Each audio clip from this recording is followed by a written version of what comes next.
Good morning students. Today we will do practice questions in our revision set 4 of our chapter lines and angles. ठीक है बेटे. So here you can see, देखो I have the question number 1 and 2. You can see the figures are similar. ठीक है. In question number 1 and question number 2 figures are similar. Same in question number 3 and in question number 4 figures similar हैं बेटे. ठीक है. Similarly साढ़े को next जो question है 5 and 6. ठीक है. This is our question number 5, this is our question number 6. Their figures are also similar. इस तरह ही बच्चे क्वेश्चन नंबर 7 and 8 दियाँ फिगर्स भी सिमिलर हैं. ठीक है. सो इन्होंने विचों तुहानू 1 क्वेश्चन समझाऊंगी बेटे. ठीक है. अदर का तुहानू सोल्यूशन प्रोवाइड करूँगी बच्चे. ठीक है. सो सैकेंड जो है तुसी अपने आप प्रैक्टिस करनी है. ठीक है बेटा. सो लेट अस सी. मैं ਇਹਦਾ फर्स्ट क्वेश्चन करवाऊँगी बेटे ਤੁਹਾਨੂੰ अच्छी तरह समझा के. सैकेंड की प्रैक्टिस तुसी खुद करनी है बेटे. देखो the first is OP is parallel to RS. Now this is given that this OP is parallel to RS. Angle OPQ is equal to 110. This OPQ is 110 and QRS is 130. This QRS 130. Then find angle PQR. Find angle PQR. We have to find this portion. ਅਸੀਂ ਆਹ ਵਾਲਾ angle find करना है बेटे. ठीक है. सो हुण साडे कोल एक चीज़ गिवन है that this is parallel to this. बाकी 2 एंगल्स आ साडे कोल बेटा डायग्राम दे विच भी मैंशनड है. मेन जो असीं चीज़ फाइंड करनी है दिस एंगल. ठीक है. सो let us move to the solution. So here we go with the solutions of set 4. ठीक है बच्चे. साडा जो क्वेश्चन नंबर 1 असीं हुण पढ़िया सी बेटे, ये साडा डायग्राम सीगा. इस दे विच असीं आ फाइंड करना है एंगल. ठीक है. एंगल असीं फाइंड करना है PQR. वो जो सानू गिवन है that is OP parallel to RS. OP parallel to RS given. ठीक है. जो सैकेंड चीज़ है दैट इज़ कि असीं आ चीज़ फाइंड करनी है PQR. ठीक है. वो असीं फाइंड करनी है. हुण असीं की करिया बेटे, असीं 2 थिंग्स है जो वो अपने वालों करिए. इहदे विच की करिए, ड्रॉ करिए लाइनस. ठीक है. QXQY ये जो है पैरेलल ड्रॉ की है OP दी. ठीक है. XQY जो है OP दे पैरेलल ड्रॉ की है. एंड जो OP दे पैरेलल ड्रॉ करी है बेटा वो पैरेलल RS दे भी होएगी. रीज़न क्योंकि OP and RS are parallel to each other. ठीक है. So we draw XQY parallel to OP and XQY parallel to RS. So we have written these 2 things. हुण देखो बच्चे, if we C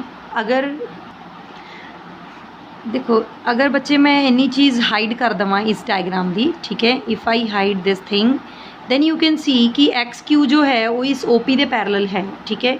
and so that means this one angle this 110 and जो ये असी angle A mark करे है, these 2 angles are co interior angles.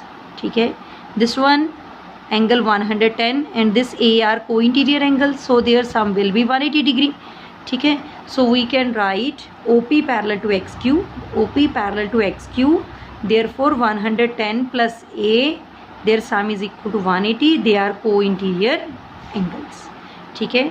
सो बच्चे जो 110 है वो अदर साइड आके सबट्रैक्ट हो जाएगा and we get A as 70 degrees.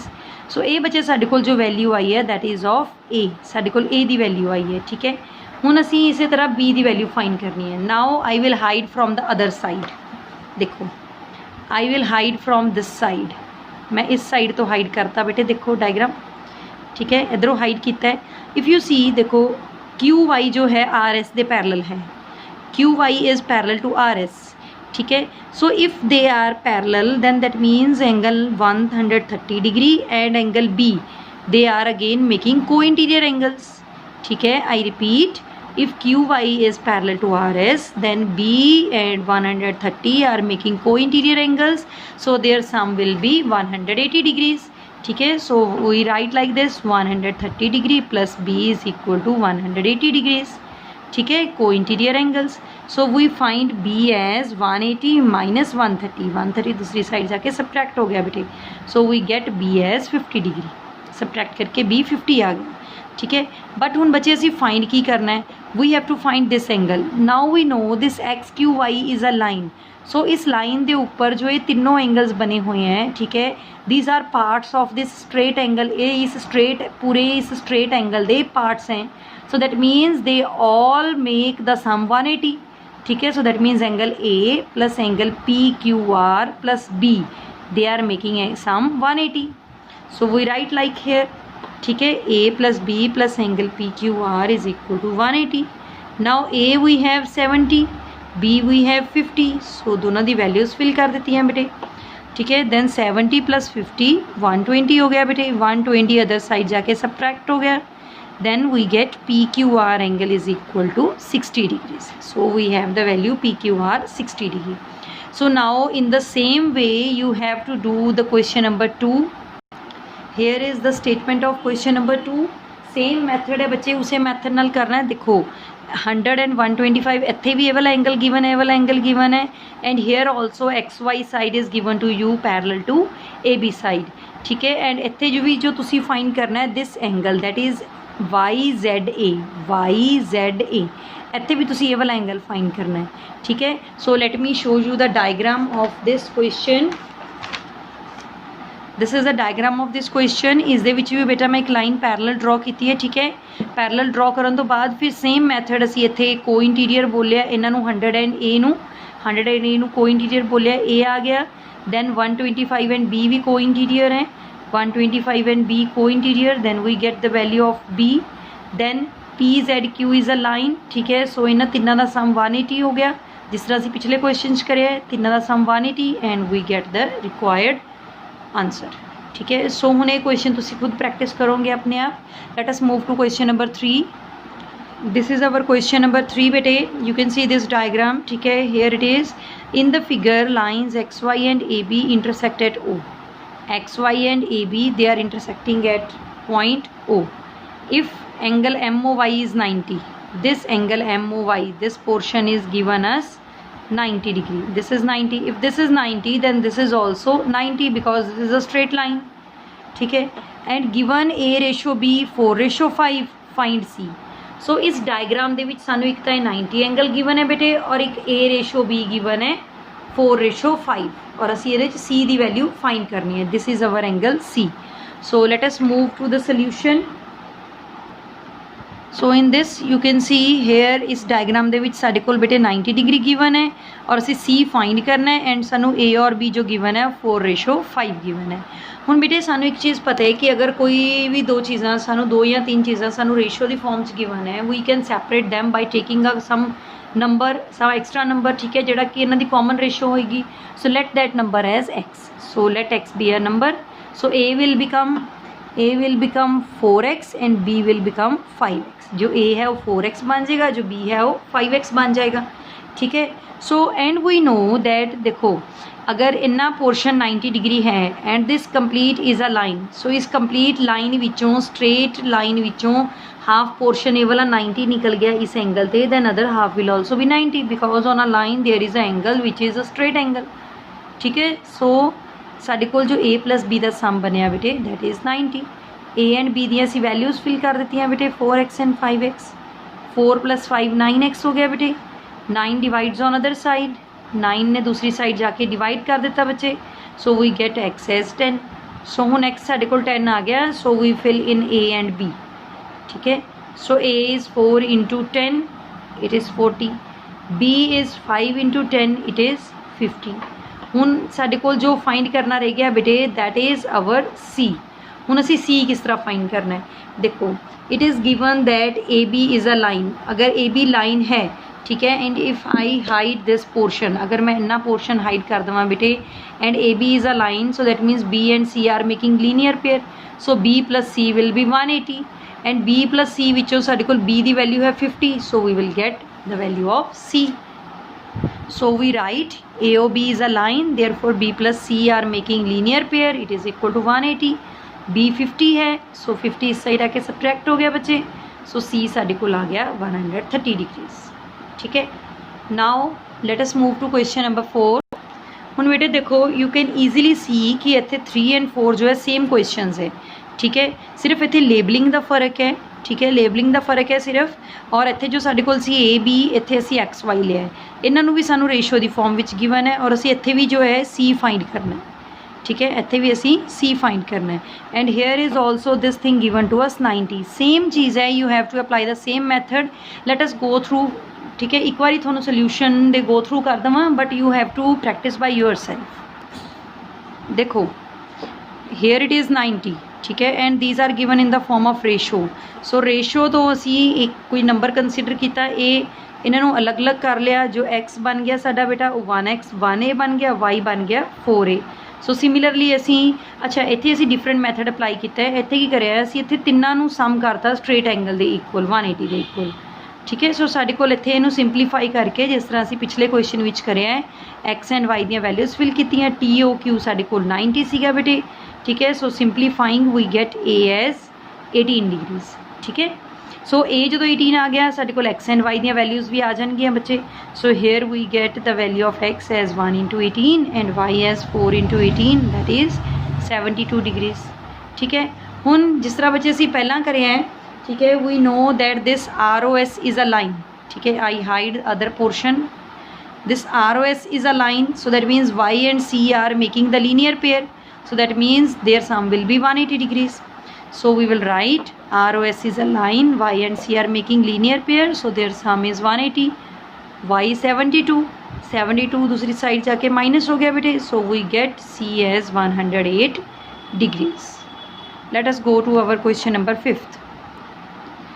See, this is our question number 5, ठीक है बेटे।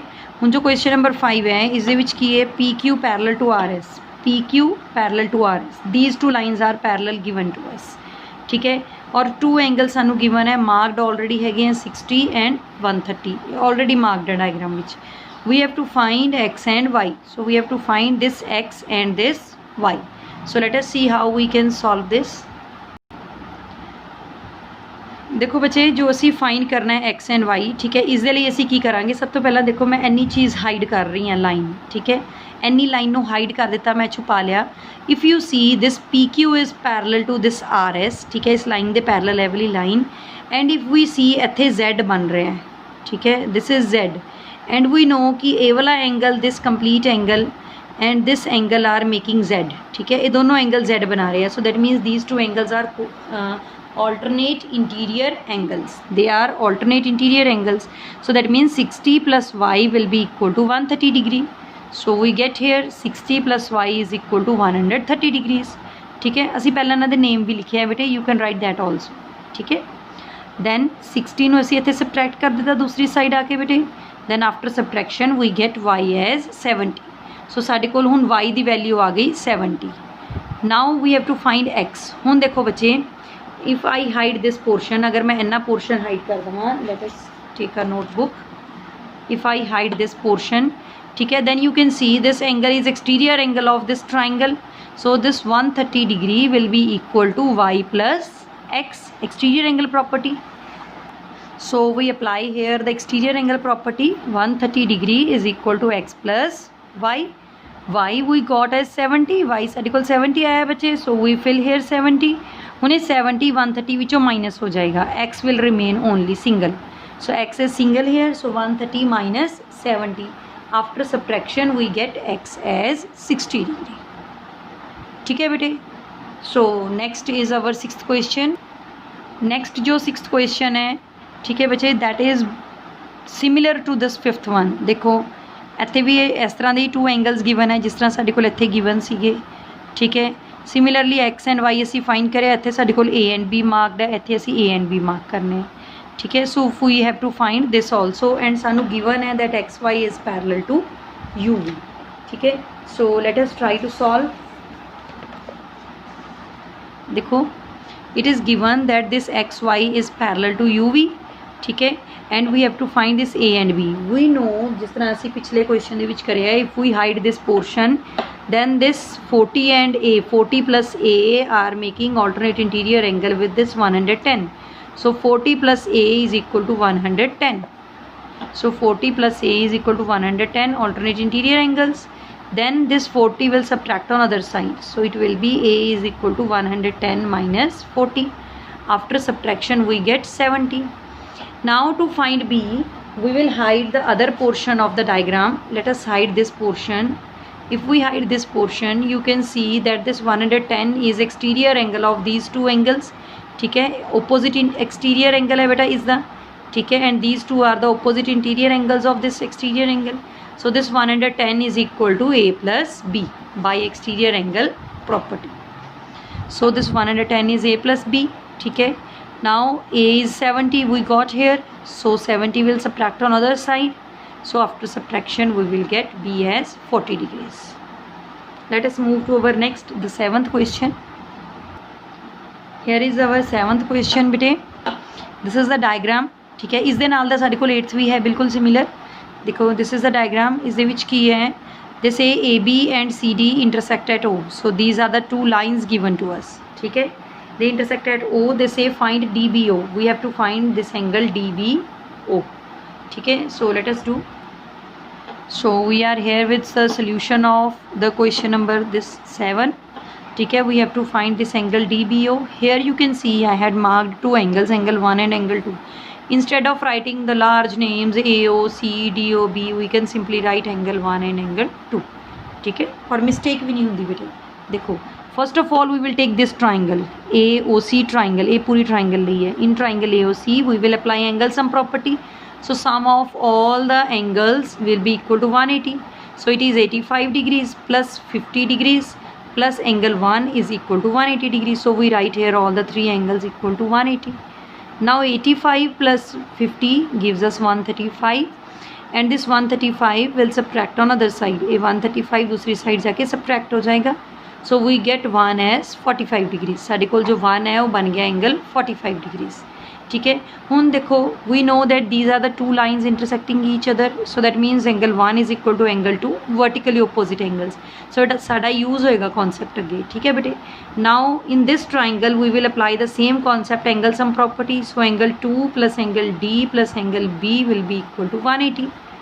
So I had written this angle 2, this one plus angle D plus angle B is equal to 180 degrees, angle sum property. Angle 2 is equal to angle 1. As I told you, they are vertically opposite angles. Angle 2 is equal to angle 1, vertically opposite angles. ठीक है, and 1 is 45. D is 60 already given. Angle B unknown is equal to 180. So now we will simplify this. After simplification, here is the sum 105 plus angle B is equal to 180 degrees. So angle B we have 150 दूसरी side जाके subtract हो जाएगा बच्चे. So angle B is 75 degrees, and other name of angle B we can write is angle DOB is equal to 75 degrees. Why we had written this? Because सानू इस form which पूछा गया angle. ठीक है बेटे, next is our question number 8. ठीक है, so देखो सेम डायग्राम है 7th नंबर वाले क्वेश्चन का, बस सिर्फ लेबलिंग का फर्क है. ठीक है, and we have to find this angle MYN. MYN angle find करना है. ठीक है, these are the two lines intersecting at point N. So let us find this. So here is our solution. ठीक है, सो देखो here you can see again I marked angle 1 and angle 2. So similarly as we done in our previous question. मैं बस short दसांगी थानू बेटे इत्थे. ठीक है, बिकॉज बिल्कुल तुसी पिछला क्वेश्चन जो किया बिल्कुल इस दे नाल दा सेम सीगा. देखो इत्थे तुसी एंगल सम प्रॉपर्टी अप्लाई करोगे. You apply angle sum property, sum of all the three angles 180, then you get the value of angle 1 45 degree. इत्थे जो एंगल 1 है उसकी वैल्यू तुहाडे कोल आ गई 45 degrees. 1 is equal to angle 2, vertically opposite angles because these two lines are crossing each other.